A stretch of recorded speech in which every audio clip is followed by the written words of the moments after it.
Hi అండి. ఇదైతే అమ్మ వాళ్ళ ఇంటికన్నైతే మార్నింగ్ రొటీన్ అండి. పొద్దున్నే అమ్మ 4 గంటలకైతే లేసింది.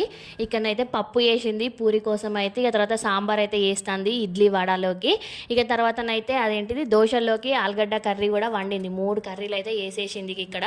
ఇక నాకు కూడా ఆ వంట సౌండ్కి అయితే నాకు కూడా తెలియబడ్డది. నేను కూడా లేచిన 5కే నేను కూడా లేచిన చూసే వరకు అయితే అమ్మ వంట చేస్తుందని చెప్పేసి ఇక బయటనైతే చక్కగా ఊడ్చి నీళ్ళు పట్టేసి పంపుతోటి లోపలంతా ఇక బయటనైతే ఇట్లా మంచిగా పెండ కలిపి అయితే అలుపు వెళ్తాను. ఇక మా అమ్మ గట్టిగా నీళ్ళు పడుతున్నైతే అస్సలు నచ్చది. ఎంత పని ఉన్నా కూడా చక్కగా పని చేసుకుంటుంది. మంచిగా చల్లి ముగ్గులు అయితే వేస్తుంది. ఇక మా అమ్మ అయితే ఇక నాకు కూడా అదే అలవాటు అయిపోయింది. ఇక సరే అని చెప్పేసి ఇక నేను కూడా అట్టిగా ఎందుకు ఉండాలి, అమ్మ పని చేసుకుంటుంది పాపం అని చెప్పేసి ఇక నేను కూడా చక్కగా మంచిగా ముగ్గులు అయితే వేసేసిన. నా ముగ్గు ఎలా ఉందో తప్పకుండా కామెంట్ బాక్స్లో కామెంట్ చేయండి. మరి మీరు మీ అమ్మ వాళ్ళ ఇంటికి పోతే ఏమైనా పని చేస్తారా, అట్టిగానే ఉంటారా అని చెప్పేసి కూడా కామెంట్ చేయడం అయితే మర్చిపోకండి. ఇక అమ్మ కూడా లోపల చక్కగా గడకొచ్చింది ఇక సోమవారం అని చెప్పేసి.